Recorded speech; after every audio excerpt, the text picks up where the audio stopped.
Hoy damos comienzo, bienvenidos a todos a la tercera sesión de literatura y vino, con un tema muy interesante que ha preparado Susana y del que disfrutaremos todos, como es la otredad y el diferente. Sorpréndenos con los textos y cuando quieras comenzamos. Bueno, gracias. Gracias a todos y a todas, gracias a Luz, a José, a Almudena, a Alex, insisto, a los demás. No era un tema fácil, no es un tema fácil, y bueno, ahí vamos. Ni que decir tiene que por el camino he querido ser la otra, o ser otro, mientras venía. Vale, entonces, empiezo con una definición, ¿no?, de lo que es la otredad, según la Real Academia Española. La otredad es un concepto que se refiere a la condición o calidad de ser otro u otra persona distinta a uno mismo, en términos de identidad, cultura, nacionalidad, entre otros aspectos, que son muy variados, como vamos a ver. ¿Vale? El diferente, adjetivo que significa que no es igual. Vale. También hay otras definiciones, ¿no?, de la otredad. Nosotros frente al otro. ¿Sí? Si hay un nosotros, hay un otro. Al referirnos a alguien como el otro y no como uno de nosotros, se establece esa distancia social relacional, psicológica, emocional, que permite cruzar límites que no serían admisibles dentro de nuestro propio mundo. ¿Vale? Entonces, he hecho bloques, si lo habéis visto, sobre lo que para mí era el otro, ¿no? Hoy lo he hecho de otra forma, pero bueno, me ha salido así. Monstruos, locos y animales. Entonces empiezo con un texto de Paul Preciado que se llama Yo soy un monstruo que os habla, que es un discurso ficticio ante un grupo de académicos, ¿vale? Entonces, si quieres empiezo a leer ya, que se me ríe mucho, ¿no? Vale. En 1917, Kafka escribe Informe para una academia. El narrador del texto es un simio que dice llamarse Pedro el Rojo, que después de haber aprendido el lenguaje de los humanos se dirige a una academia de altas autoridades científicas para explicarles lo que el devenir humano ha supuesto para él. El simio cuenta cómo fue capturado en la costa de un circo, trasladado hasta Europa y traído a un circo de animales e instruido hasta convertirse en mono. El híbrido de mono y de hombre narra cómo para poder aprender el lenguaje humano y entrar en la sociedad de la Europa de su tiempo se vio forzado a olvidar su vida de simio hasta convertirse en un hombre alcohólico. Dejaré de lado aquí el alcoholismo y la extraordinaria intuición de Kafka, según la cual no es posible humanizarse sin alcohol. Lo más interesante del monólogo de Pedro Rojo es que Kafka no presenta su historia de humanización como un relato de liberación, sino más bien como una crítica del humanismo europeo.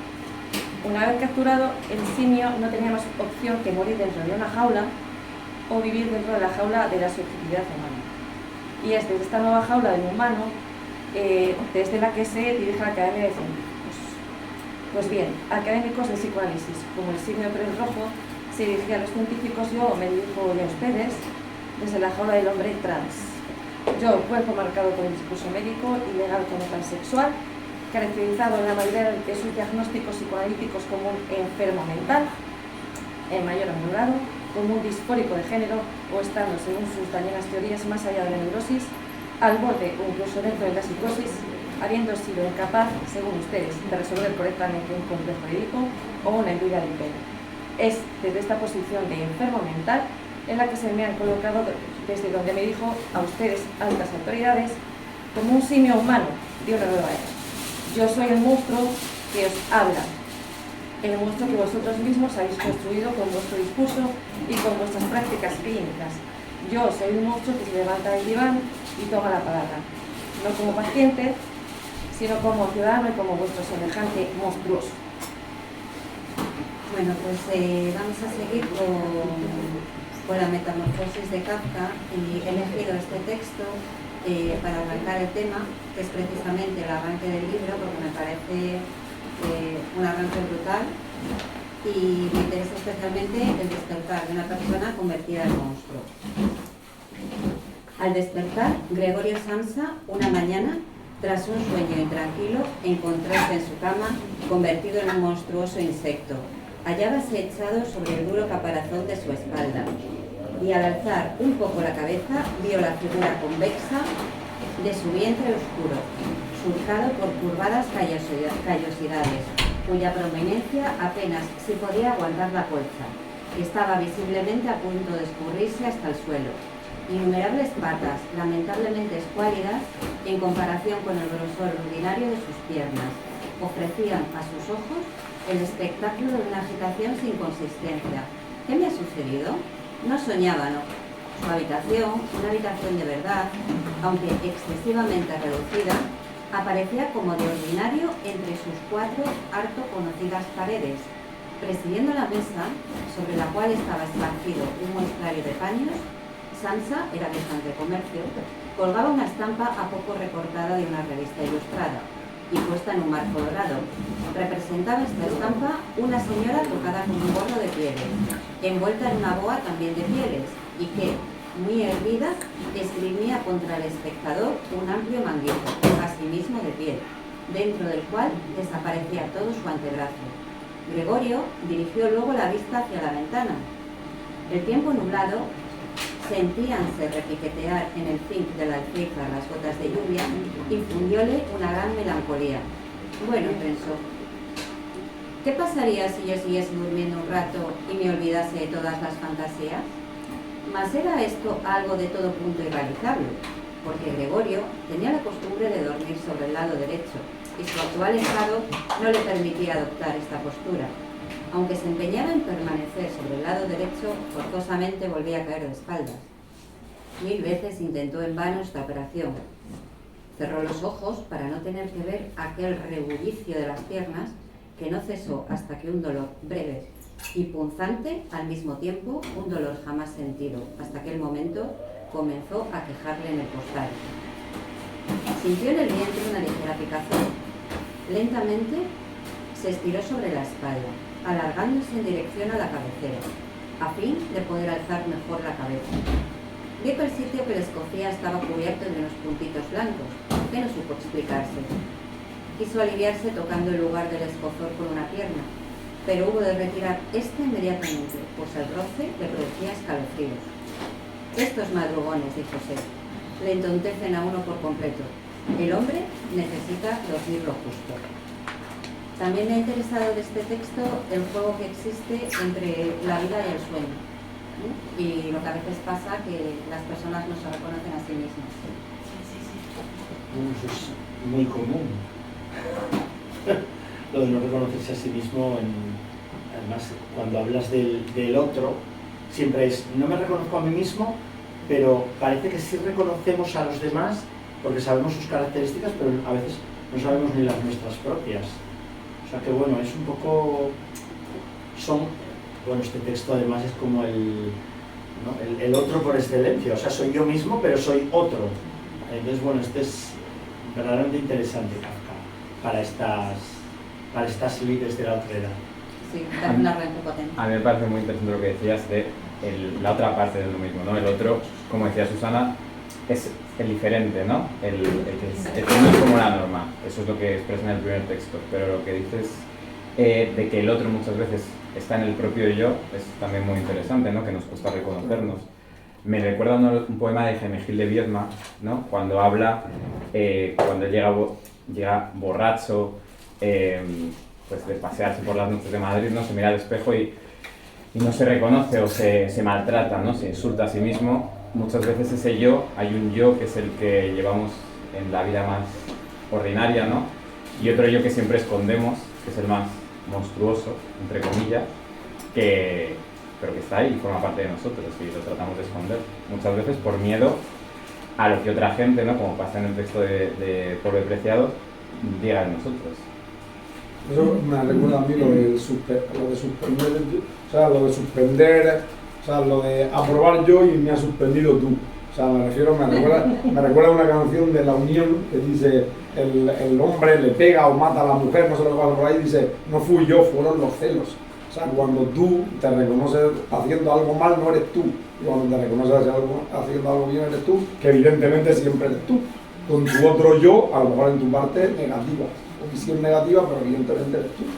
leyendo un poco los textos, a mí, ayer me comentaba una alumna que siempre es como el espíritu de la alegría, siempre está sonriendo, y ojo, pues es que da gusto, no hay exámenes, y me dice, no, en casa no, en casa sale el otro yo, dice, soy diferente.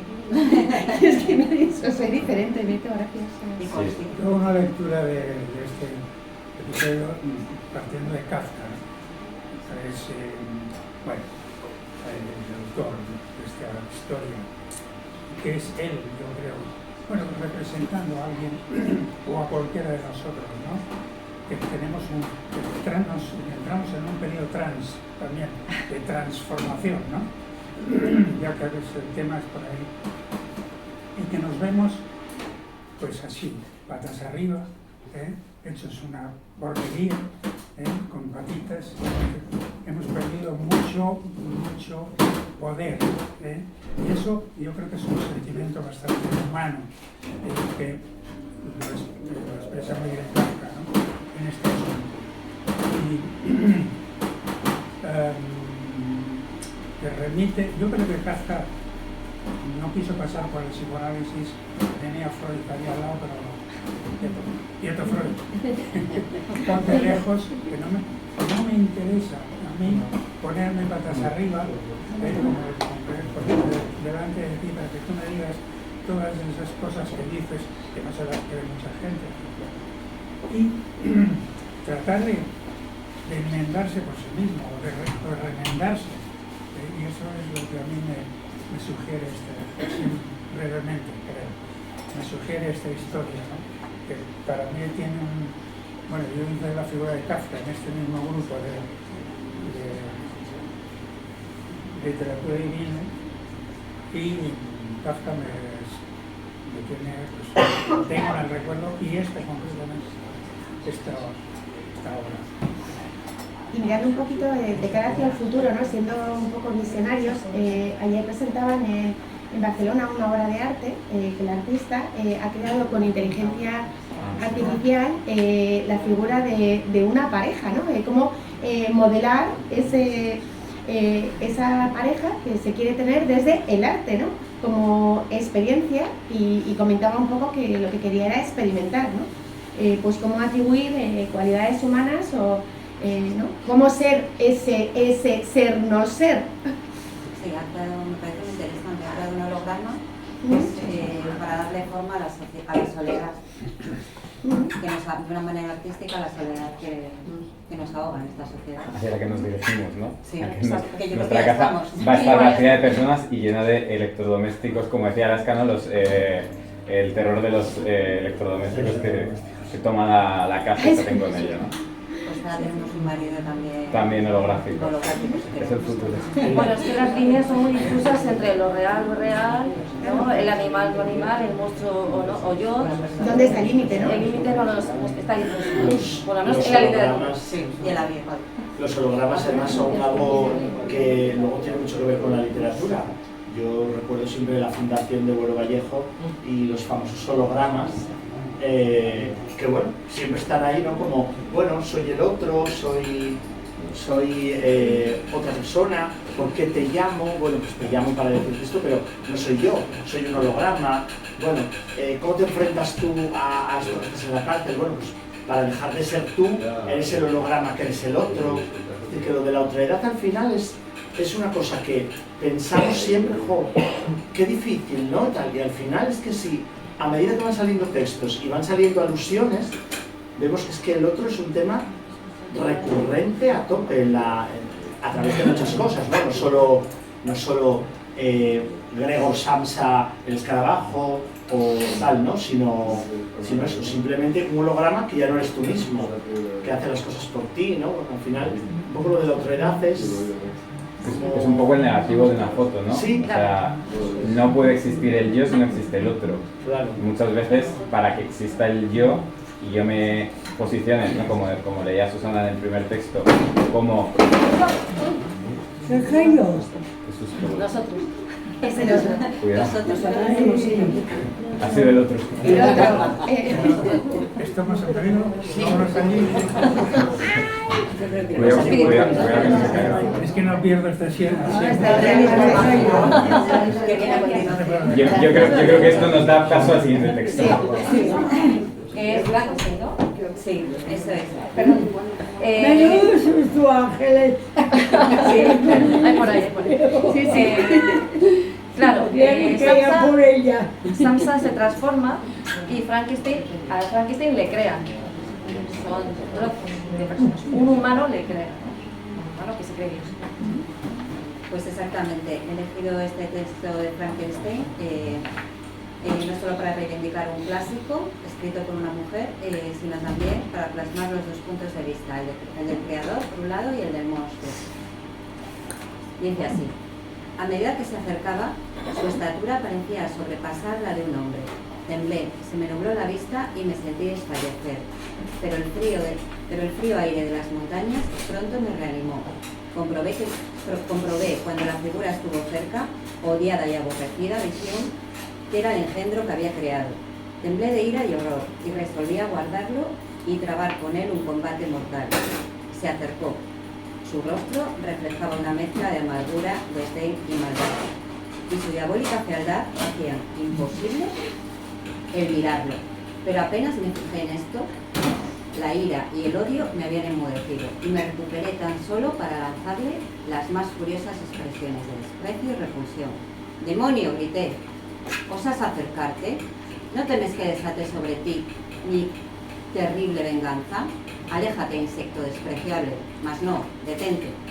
Quisiera pisotearte hasta convertirte en polvo, si con ello, con la abolición de tu miserable existencia, pudiera devolverles la vida a aquellos que tan diabólicamente has asesinado. Esperaba este recibimiento, dijo el demoníaco ser. Todos los hombres odian a los desgraciados. ¿Cuánto pues se me debe odiar a mí, que soy el más infeliz de los seres vivientes? Sin embargo, vos, creador mío, me detestáis y me despreciáis. A mí, vuestra criatura, a quien estáis unidos por lazos que solo la aniquilación de uno de nosotros romperán. Os proponéis matarme.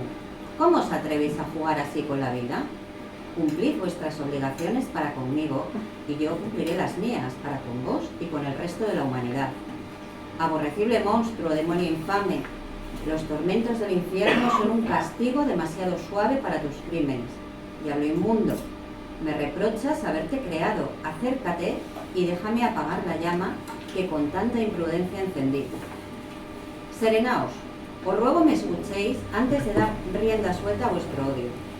¿Acaso no he sufrido bastante que buscáis aumentar mi miseria? Amo la vida, aunque solo sea una sucesión de angustias, y la defenderé. Recordad, me habéis hecho más fuerte que vos, mi estatura es superior y mis miembros más vigorosos. Pero no me dejaré arrastrar a la lucha contra vos. Soy vuestra obra, y seré dócil y sumiso para con mi rey y señor, pues lo sois por ley natural. Pero debéis asumir vuestros deberes, los cuales me adeudáis. Oh Frankenstein, no seáis ecuánime con todos los demás y os ensañéis solo conmigo, que soy el que más merece vuestra clemencia y afecto. Recordad que soy vuestra criatura. Doquiera que mire, veo felicidad de la cual solo yo estoy irrevocablemente excluido. Yo era bueno y cariñoso.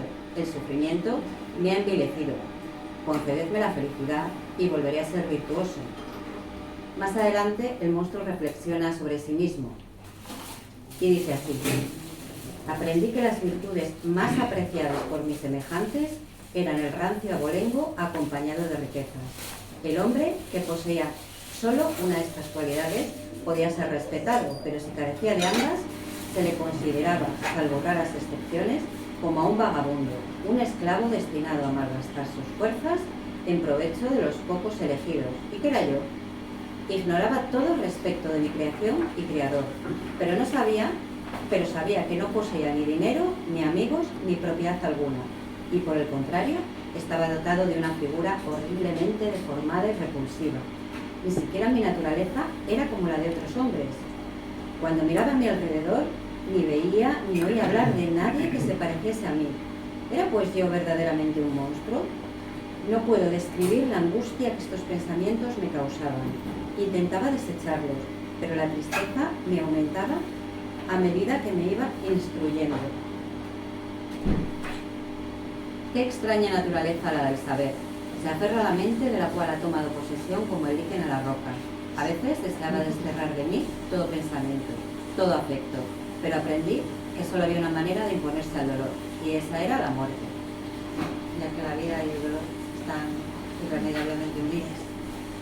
Me ha interesado también la parte de la responsabilidad del creador en este texto, que está presente en el libro, aunque no exactamente en este fragmento, no por parte, bueno, está presente, y la visión de los expulsados de la sociedad, de los marginados, porque esto realmente no cambia nada.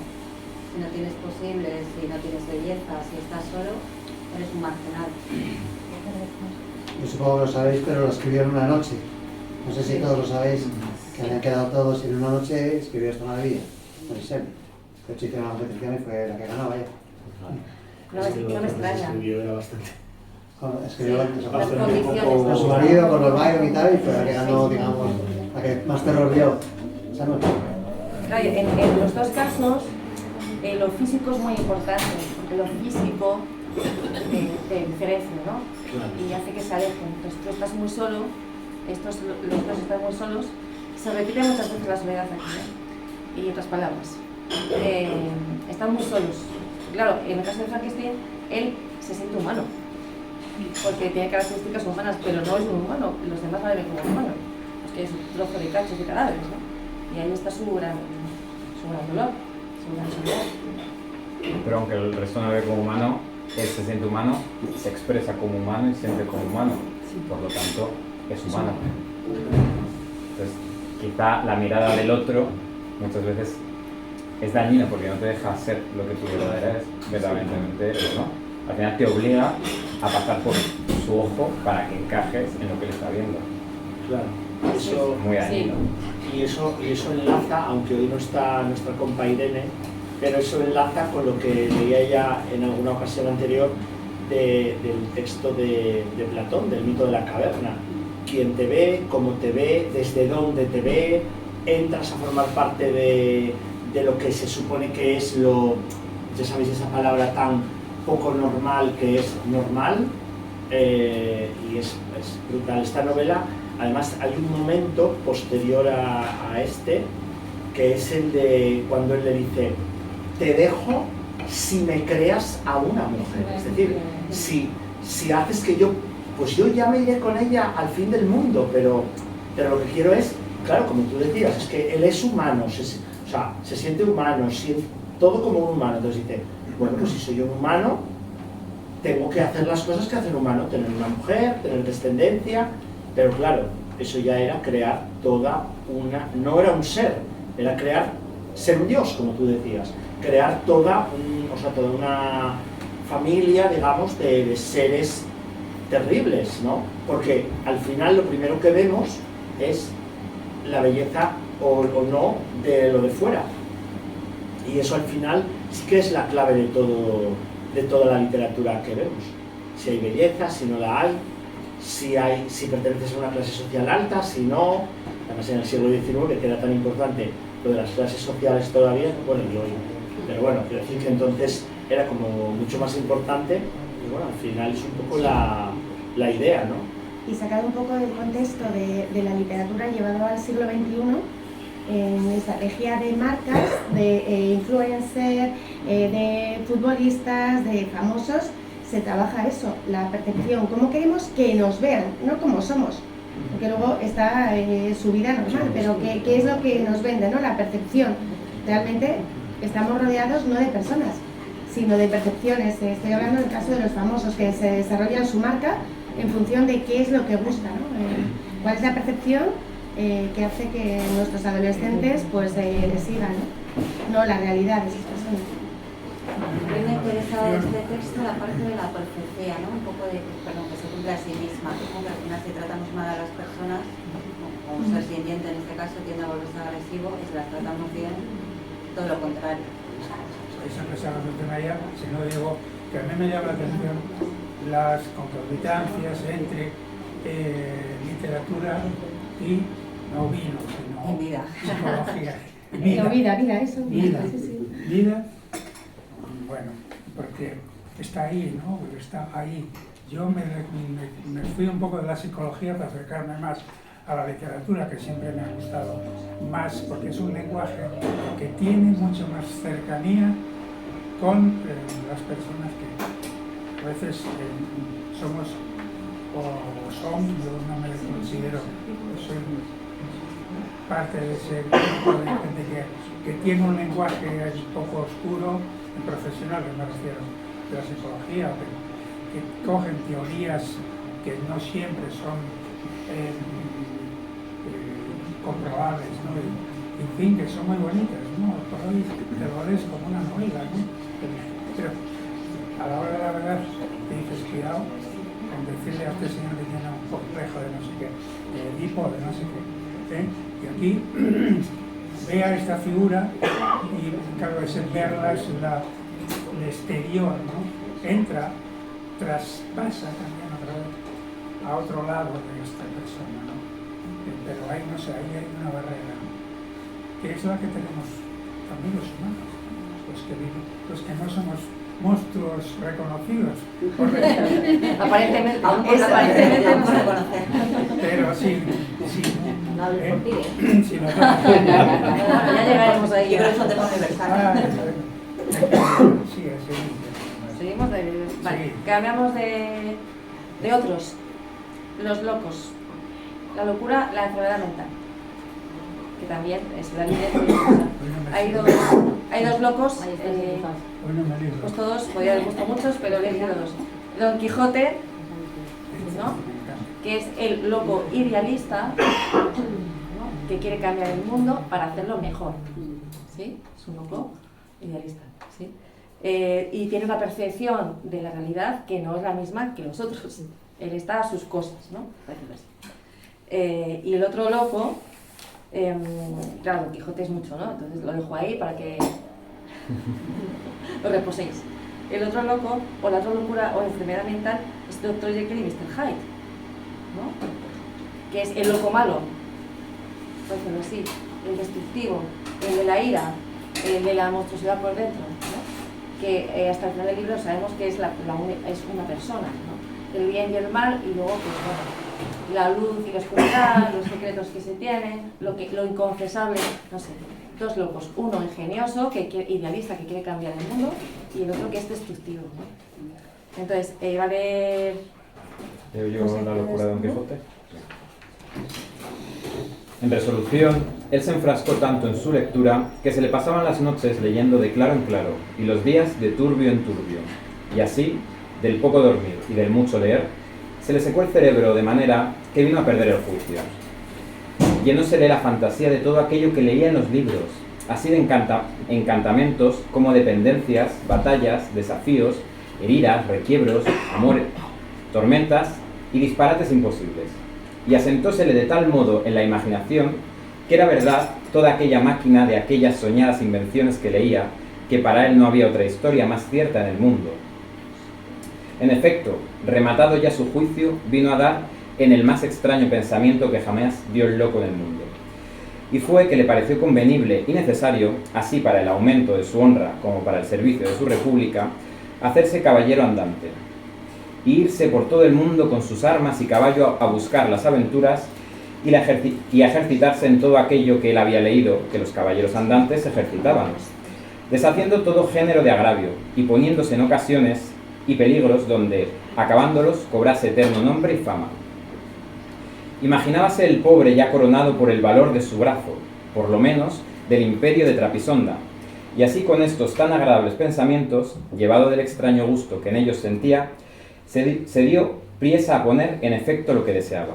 Y lo primero que hizo fue limpiar unas armas que habían sido de su bisabuelo, que, tomadas de orín y llenas de moho, luengos siglos sabía que estaban puestas y olvidadas en un rincón. Limpiólas y aderezólas lo mejor que pudo, pero vio que tenían una gran falta, y era que no tenían celada de encaje, sino morrión simple. Mas a esto suplió su industria, porque de cartones hizo un modo de media celada, que encajada con el morrión hacían una apariencia de celada entera. En verdad que para probar si era fuerte y podía estar al riesgo de una cuchillada, sacó su espada y le dio 2 golpes, y con el primero y en punto deshizo lo que había hecho en una semana. Y no dejó de parecerle mal la facilidad con la que había hecho pedazos, y por asegurarse de este peligro, la tornó a hacer de nuevo, poniéndola una barra de hierro por de dentro, de tal manera que él quedó satisfecho de su fortaleza, y sin querer hacer una nueva experiencia de ella, la disputó y tuvo por celada finísima de encaje. Fue luego a ver su rocín, y aunque tenía más cuarto que un real y más tachas que el caballo de Gonela, que tantum pelis et osa fur, le pareció que ni el bucéfalo de Alejandro ni Babieca, el del Cid, con él se igualaban. 4 días se le pasaron en imaginar qué nombre le pondría, porque, según se decía él a sí mismo, no era razón que caballo de caballero tan famoso y tan bueno él por sí estuviese sin nombre conocido, y así procuraba acomodársele de manera que declarase quién había sido antes que fuese de caballero andante, y lo que era entonces, pues estaba muy puesto en razón que, mudando su señor estado, mudase él también el nombre y le cobrase famosa y de estruendo, como convenía a la nueva orden y al nuevo ejército que ya profesaba. Y así, después de mucho nombre que formó, borró y quitó, añadió, deshizo y tornó a hacer en su memoria e imaginación, al final le vino a llamar Rocinante, nombre, a su parecer, alto, sonoro y significativo de lo que había sido cuando fue Rocín, antes de lo que ahora era, que era antes y primero de todo los rocines del mundo. Puesto nombre, y tan a su gusto, a su caballo, quiso ponérsele a sí mismo. Y en este pensamiento duró otros 8 días, y al cabo se vino a llamar Don Quijote, de donde, como queda dicho, tomaron ocasión los autores de esta tan verdadera historia, que sin duda se debía llamar Quijada, y no Quesada, como otros quisieron decir. Pero acordándose que el valeroso Amadís no solo se había contentado con llamarse Amadís a secas, sino que añadió el nombre de su reino y patria por hacerla famosa, y se llamó Amadís de Gaula, así quiso, como buen caballero, añadir el suyo, el nombre de la suya, y llamarse Don Quijote de la Mancha, con que a su parecer declaraba muy al vivo su linaje y patria, y la honraba con tomar el sobrenombre de ella. Bueno, sin duda el Quijote es el loco por antonomasia, ¿no? El loco de toda la literatura. Es un loco, como decías, bueno, ¿no? Un loco que persigue un sueño.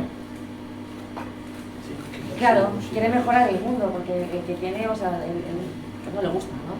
Y pues, además, en este texto, en este momento, está toda la parafernalia, ¿no? Que es la escenografía que tenemos para convertirnos en lo que queremos ser. Él quiere ser otro para mejorar las cosas, ¿no? Porque está cansado, no sé, bueno, hay muchas teorías. Es un loco que da pena, ¿no? ¿Qué? Es un loco que da pena, porque se burlan Sí, de él luego y- todo le sale como le sale, ¿no? Da mucha pena. Claro. Bueno, pena, pero también es muy divertido, ¿no? No, sí, Lo no, pero intenta. bueno, pena porque se burlan de él, porque Sí, claro. está solo, pues solo en ese sentido, que nadie le comprende. Voy a ver si soy capaz de resumir, porque esta figura para mí es muy próxima, muy interesante. Yo he trabajado 10 años en un hospital psiquiátrico y gente de larga estancia o larga enfermedad. Yo recuerdo uno que decía: oiga, doctor Espiga, tenga en cuenta que yo llevo 23 años en la psiquiatría. Es decir, que soy un experto ya. Respéteme. Quiero decir que cuando yo trabajaba con estas personas, no me preocupaba mucho de la enfermedad, de la patología. Yo buscaba si tenía algún lado bueno, diríamos, sano, buscar algo que tuviera otro valor distinto. La patología también tiene un valor, incluso a veces tiene un sentido. Y quiero decir con esto que el Quijote, yo he buscado la parte valiosa de su figura. Tiene mucha. Uno decía que era un loco entreverado de sano, me parece que era el conde o el duque. Quiere decir que era muy difícil valorar que este hombre muere en la cama tranquilamente, etc., ¿no? Que hace locuras, pero es que, bueno, está bien, ojalá que hiciéramos alguna locura, algo más locos, ¿no? En ese sentido, vamos a ver, no defiendo la esquizofrenia, no defiendo, es muy dura todo eso, he vivido, sé que todo eso es muy duro. Pero yo al Quijote, cuando se le trata así de como de loco solo, fundamentalmente de enfermo mental, me parece poco justo, ¿no? Porque este hombre, cuando narra todas las cosas que quiere hacer, desfacer entuertos, salvar viudas, procurar cuidar la virginidad de las mozas, etc., y hacer justicia, etc., dije, bueno, este hombre, pero ¿de qué vamos? De la locura. Quiero decir, también hay gente que quiere arreglar el mundo y que es un empeño pues casi necio, y es verdad que hay que mirarlo todo, ¿no? Pero hay que ser justo, yo creo que con Quijote. La literatura es que a mí me enseña más que los libros de psicología. Hombre, yo creo que la figura del loco en la literatura no va tanto por la enfermedad psiquiátrica, ¿no? Sino un poco la figura del loco, y yo creo que la de Don Quijote es la del que ve más allá, ¿no? Claro. El que se está dando cuenta de las cosas y no le gusta, y el que te avecina que el cambio es necesario. Pero sobre todo, y por eso yo creo que Susana lo ha traído aquí, es porque es el diferente, ¿no? El señalado, el que muchas veces decís, eso es gracioso, nos reímos de él, nos reímos con él, pero pobre. Claro, también eso le permite hacer y decir ciertas cosas, ¿no? Como la figura del bufón, ¿no? Y como nadie le toma en serio porque es un loco, se le permite que sus locuras muchas veces al lector, ¿no? le abre los ojos. Ese es el tipo de personaje que tenemos en Teatro del Siglo de Oro, tanto aquí como estaba pensando en Shakespeare, en Rey Lear. El bufón, el que hace del bufón, realmente es el personaje que dice las verdades delante del rey, y el rey dice, pero tú no te das cuenta de que tus hijas están utilizando, que lo único que quieren es el poder, que lo que tal. Y mira a Cordelia es la que está haciendo, o sea, es la que quiere estar contigo y tal. Él es un poco ese personaje. Y entonces el loco visionario, yo creo que es el loco por excelencia, el otro, pero el que a nosotros, lo que decías tú, José, que nos, o sea, permite, al autor le permite que diga lo que él quiere. Normalmente el autor habla por boca del bufón, siempre. La casa de Bernarda es la madre, Claro. es la que les está diciendo realmente las verdades, y por eso Sí. el hecho de estar loca es la que le permite hablar con la libertad sin estar Pero igual que en Bernardo Alba, a esos locos siempre se les quiere callar y encerrar, ¿no? Que es lo que pasa en el final del primer acto de Bernardo, ¿no? Como a la fuerza. Claro, sí, sí. Claro, porque... ¿Y dónde está la locura o la innovación, no? O sea, porque a los hechos me remito. Vamos, escritor más importante de la literatura universal, ¿no? Y cuando estamos haciendo que queremos innovar o sacar algún nuevo producto, pues en las tormentas de ideas, o lo hacemos con nuestros alumnos, ¿qué es lo que ocurre? Que es que se tapan entre ellos, es tú no digas eso. Es como tienes que estar dentro del estereotipo. Si la creatividad está en ese diferente, ¿no? En ese avanzar un poco más, en ese visionario, que no es locura, sino visionario del genio. Claro, y todos estos personajes que aparecen aquí les etiquetan, son diferentes, están apartados de... Algunos se intentan adaptar, otros no. No sé, sabemos que no. Casi todos se intentan adaptar, que es lo que hacemos. Me tengo que encajar en la norma, ¿no? Don Quijote, bueno, él sufre, ¿no? Le va mal, no imparte justicia como él cree, no crea el mundo que él piensa, ¿no? Pero lo intenta. Entonces por eso es apartado, pero sí, están siempre etiquetados. Los que intentan cambiar están siempre etiquetados. Bueno, todos estamos etiquetados, ¿no? Por ahí la cosa. Seguimos con el loco malo. Bueno, pues voy a leer esta figura un poco bipolar que ha elegido Susana. Dr. Jekyll y Mr. Hyde. Hyde era pálido y muy pequeño. Daba la impresión de deformidad, aunque sin malformaciones concretas. Tenía una sonrisa repugnante, se comportaba con una mezcla viscosa de pusilanimidad y arrogancia. Hablaba con una especie de ronco y roto susurro, todas cosas sin duda negativas, pero que aunque las sumáramos, no explicaban la inaudita aversión, repugnancia y miedo que habían sobrecogido a Utterson. A este señorito Hyde, se dijo, si se le estudia de cerca, se le deberían sacar sus secretos negros a juzgar por su apariencia, al lado de los cuales también Los más oscuros de Jekyll resplandecerían como la luz del sol. Las cosas no pueden seguir así. Me da escalofríos pensar en ese ser bestial que se desliza como un ladrón hasta el lecho de Harley. Parecía que, al disminuir las fuerzas de Jekyll, las de Hyde aumentaran, pero el odio que las separaba era ya de la misma intensidad. Hyde le parecía a Jekyll algo no solo infernal, sino inorgánico. Esto era lo que más horror le producía. Que ese fango de pozo pareciese emitir gritos y voces. Que ese polvo amorfo gesticulase y quejase. Que una cosa muerta, una cosa informe, pudiera usurpar las funciones de la vida. Y más aún, que esa insurgente monstruosidad fuese más cercana que una mujer, más íntima que un ojo, anidada como estaba en él y enjaulada en su misma carne, donde leía murmurar y luchar para nacer, y que en algún momento de debilidad o en la confianza del sueño, ella pudiese prevalecer contra él y despojarlo de la vida. Hyde odiaba a Jekyll por otras razones distintas. Su terror a la horca le empujaba siempre de nuevo al suicidio temporal, abandonar provisionalmente la condición de persona para entrar en el estado subordinado de parte.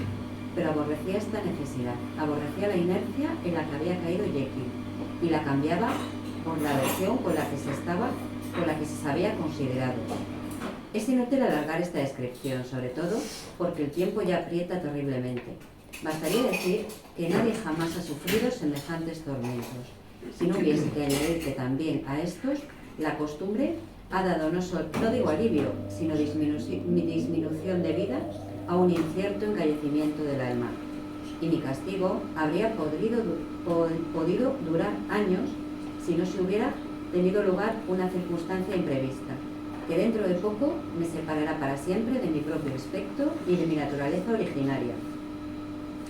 Mi provisión de sales escasea y estoy terminando este escrito gracias a la última dosis. Esta, por lo tanto, es la última vez que Henry Jekyll puede pensar sus propios pensamientos y ver su cara, que tristemente ha cambiado, en el espejo que tiene delante. Ni puedo tardar mucho en concluir, porque solo gracias a mi cautela y a la suerte, estas hojas han escapado hasta ahora de la destrucción. Hyde, si la metamorfosis se produjese mientras estoy aún escribiendo, las haría inmediatamente pedazos.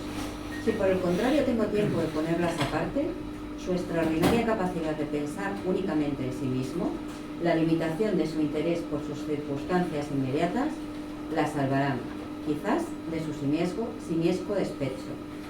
Pero en realidad el destino que nos aplasta a ambos ha cambiado, incluso domado a él. Quizás dentro de media hora, cuando encarne de nuevo y para siempre ese ser odiado, sé que me pondré a llorar y a temblar en mi sillón, o que volveré a pasear de arriba abajo por esta habitación, mi último refugio en esta tierra, escuchando cada ruido en un paroxismo de miedo, pegando desesperadamente el oído a cualquier sonido de amenaza. ¿Morirá Hyde en el patíbulo? ¿Encontrará en el último instante el valor de liberarse? Dios lo sabe, a mí no me importa. Esta es la hora de mi verdadera muerte. Lo que venga después pertenece a otro. Y así, posando la pluma, cerrando esta confesión mía, pongo fin a la vida del infeliz Henry Jekyll. ¿Cómo os queda? Aquí, Jekyll también se hace hablar de lo físico. Lo físico es muy importante, porque la descripción que hace es de feo, repugnante, en fin, una serie de descripciones que está muy bien, lo imaginas, y se asocia lo feo a lo humano, fealdad con maldad, que sería justo lo contrario de belleza a bondad, ¿no? Que decían los griegos. Y luego habitan en un único cuerpo dos seres, y puede uno, ¿no? Vemos que va ganando uno, que el uno es el oscuro, el feo, el malo. Hay muchas apreciaciones, también es una metamorfosis, ¿no? Hay muchas apreciaciones, ¿no? Lo que cada uno pueda entender como oscuro, como malo, ¿no? Podemos hablar de muchas cosas, ¿no? Si queréis, yo tengo mi teoría. ¿Sí? Susana, que creo que se ha acabado la materia. Bien, sí, vale. Vamos. Me queda muy poquito. Sí. Bueno. No le queda. No, va bien. Respira. No, yo creo que ¿Ha aguanta. avisado de que queda poco? Sí, 20% ¿no? Vale, aguanta. pues ya está. Ahora ya poco. Nada, quedan 10 minutitos, o sea que... Sí, entonces tenemos que hacer un poco bastante.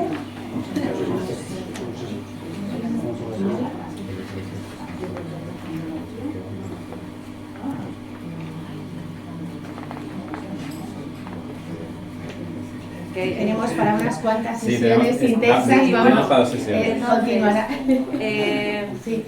Claro, el siguiente texto tenía que ver con la dualidad. Lo he puesto en el bloque de dualidad, que Jekyll también nos vale como dualidad. Y es Orlando. Si queréis leemos Orlando y para finalizar... Es que no controlo el tiempo. Sí, si queréis, pues para finalizar un poco el enfoque, ¿no? que queréis darle. Los animalitos. Vale. Orlando. Dualidad. Orlando es un hombre y después es una mujer. He elegido dos fragmentos de Orlando en el que uno aparece en la transformación de hombre a mujer, digamos cómo le sienta, y después otro en el que aparecen otras cosas que no os voy a decir, ¿vale? Otros, vaya, que no son solo de... Voy. Hemos aquí, por consiguiente, solos y abandonados en el cuarto con Orlando, que duerme y con las trompetas. Las trompetas en fila emiten un terrible estruendo. Uno solo, la verdad. Y Orlando se despertó. Se estiró, se paró. Se irguió con completa desnudez ante nuestros ojos y mientras las trompetas rugían. Verdad, verdad, verdad. Debemos confesarlo. Era una mujer. Orlando quedó desnudo. Nadie desde que el mundo comenzó ha sido más hermoso. Sus formas combinaban la fuerza del hombre y la gracia de la mujer. Mientras estaba ahí, de pie, las trompetas de plata provocaron su nota, como si les doliera abandonar la bella visión que había provocado su estruendo. Y la castidad de la pureza y la modestia, inspirada sin duda por la curiosidad, espiaron por la puerta y arrojaron a la forma desnuda una especie de toalla que, desgraciadamente, le erró por unos centímetros. Sin inmutarse, Orlando se miró de arriba abajo en un gran espejo y se retiró, seguramente, al cuarto de baño. Podemos aprovechar esta pausa para hacer algunas declaraciones. Orlando se había transformado en una mujer, inútil negarlo, pero en todo lo demás Orlando era el mismo. El cambio de sexo modificaba su porvenir, no su identidad. Su cara, como lo pueden demostrar sus retratos, era la misma. Su memoria podía remontar sin obstáculos el curso de la vida pasada, de su vida pasada. Alguna leve vaguedad puede haber habido, como si algunas cosas oscuras encubrieran el claro estanque de la memoria. Algunos hechos estaban un poco desdibujados, eso era todo. El cambio se había operado sin dolor y minuciosamente y de manera tan perfecta que la misma Orlando no se extrañó. Muchas personas, este es otro fragmento, muchas personas en vista de lo anterior y de que tales cambios de sexo son anormales, se han esforzado en demostrar a. que Orlando había sido siempre una mujer, que Orlando es ahora un hombre. Biólogos y psicólogos resolverán. Bástenos formular el hecho directo. Orlando fue varón hasta los 30 años. Entonces se volvió mujer y ha seguido siendo mujer. Que otras plumas traten del sexo y de la sexualidad. En cuanto a nosotros, dejemos este odioso tema lo más pronto posible. Orlando ahora se había lavado y vestido con esas casacas y bombachas turcas que sirven indiferentemente para uno y otro sexo, y tuvo que enfrentar su situación. Todo lector que haya seguido con alguna simpatía su historia convendrá en que esta situación era la más precaria y molesta. Joven, noble y hermosa, Orlando se encontraba en un trance delicadísimo para una joven dama de algo. No la censuraríamos si hubiera llamado, si hubiera llorado, si hubiera sufrido un desmayo. Pero Orlando no se inmutó. Otro fragmento. Poco a poco, Orlando se dio cuenta de que no era idéntica a los gitanos y llegó a vacilar en su decisión de casarse con uno de ellos y establecerse ahí para siempre. Al principio quiso explicarse, razonando que ella era hija de una raza antigua y civilizada y que los gitanos eran un pueblo ignorante, apenas superior a los salvajes. Una noche que la interrogaron sobre Inglaterra, no pudo menos que describir con orgullo su casa natal, sus 365 dormitorios y el hecho de que hacía 400 o 500 años que estaba en posesión de su familia. Sus antepasados eran condes en Caluques, arriba. Al decir esto notó que los gitanos estaban incómodos, pero no irritados. Estaban corteses, pero molestos como se ponen las personas bien educadas cuando un forastero declara su pobreza o su origen humilde. Orlando nunca había sentido tanta vergüenza. Entendió que Rustem y los otros gitanos consideraban que una ascendencia de 400 o 500 años era menos que la nuestra. La de ellos remontaba por lo menos a 2000 o 3000. Para el gitano cuyos antepasados habían levantado las pirámides siglos antes de la venida de Cristo, ni mejor ni peor que la de los Smith y los Jones. Ambas eran insignificantes.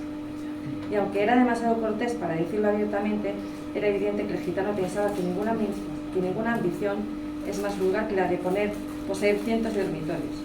Estaban en la cumbre de una colina, era de noche, las montañas crecían alrededor, cuando la tierra entera es nuestra. Desde el punto de vista gitano, un duque, entendió Orlando, era una especie de ladrón que había arrebatado tierra y dinero a quienes la enseñaban, y que no había pensado en nada más ingenioso que edificar 365 dormitorios cuando basta con uno y ese uno está de más. Trató de contrarrestar esos argumentos con el método habitual, aunque oblicuo, de imputar a la vida de los gitanos rudeza y barbarie. Y así, en muy poco tiempo, hubo mala sangre y hostilidad. Lo cierto es que esas diferencias de opinión suelen engendrar sangrientas revoluciones. Por menos han entrado a saco en ciudades y 1 millón de mártires ha preferido morir en el tormento a ceder una pulgada de su parecer. No hay en el tumultuoso pecho del hombre una pasión más fuerte que la de imponer su creencia a los otros. Nada puede secar la raíz de su dicha y llenarla de ira como sabe que otro desprecia lo que él venera.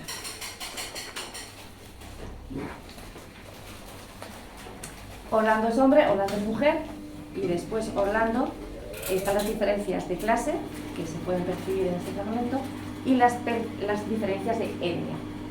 ¿Sí?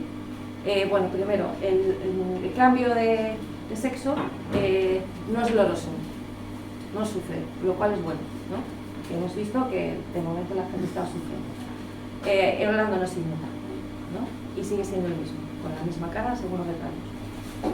Pero hay ahí otras diferencias, ¿no? Respecto a la etnia gitana, ¿no? Que hasta hace poco han sido sus amigos, son sus amigos, se quiere casar con ellos, ¿no? Con uno de ellos.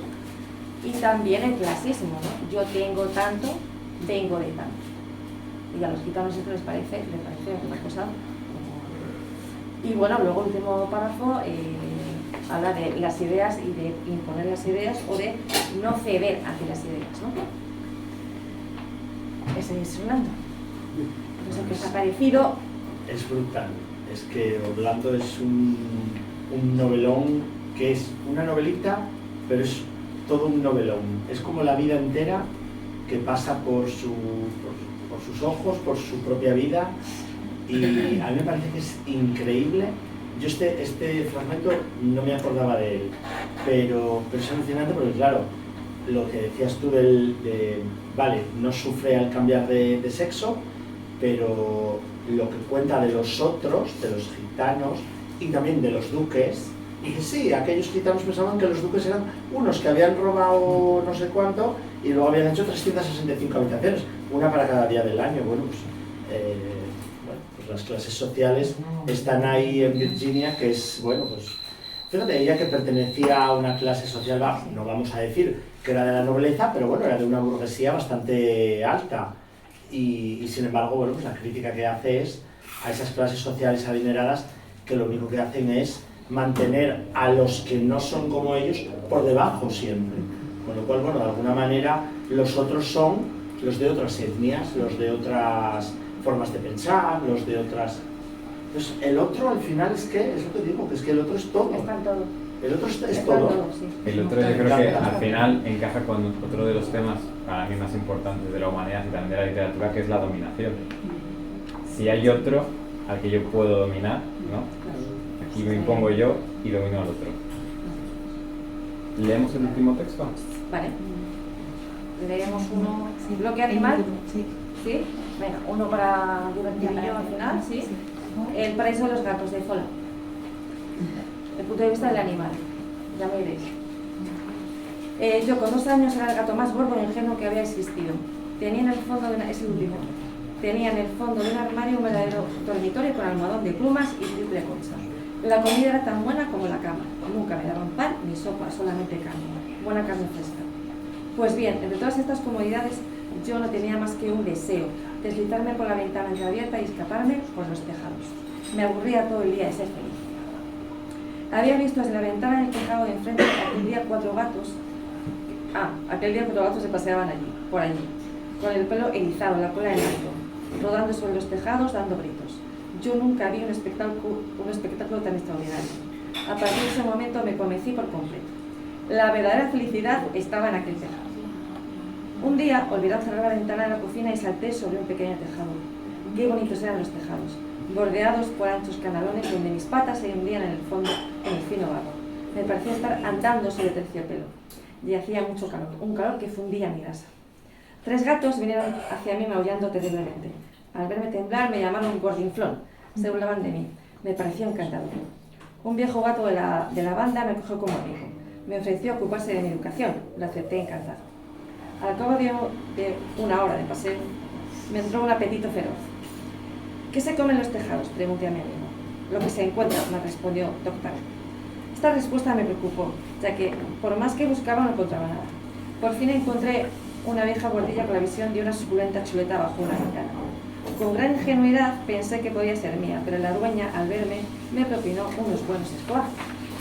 Solté la chuleta y solté unas blasfemias espantosas. Mi amigo, el viejo gato, me dijo: es que eres de pueblo. La carne que está en las mesas está hecha para ser deseada desde lejos. Es en los canalones donde hay que buscar. Mi barriga empezaba a enfadarse y mi amigo acabó por desesperarme cuando me dijo que había que esperar a la noche y buscaríamos en los cubos de basura. Esperar a la noche. Lo decía tranquilamente, como un filósofo fugitivo. Yo me sentía desfallecer. La noche llegó, una noche de niebla que me dejó helada. Después empezó a caer una lluvia fina y penetrante, con fuertes ráfagas de viento. Qué fea me pareció la calle.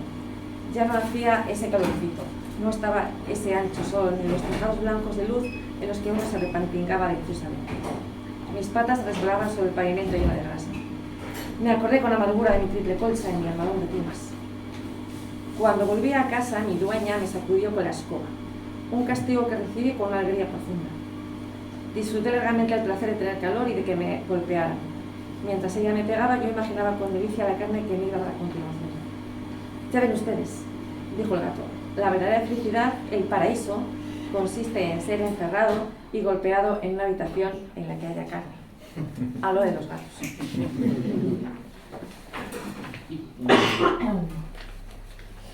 ¿Quién no ha deseado desde su casa una vida de aventuras?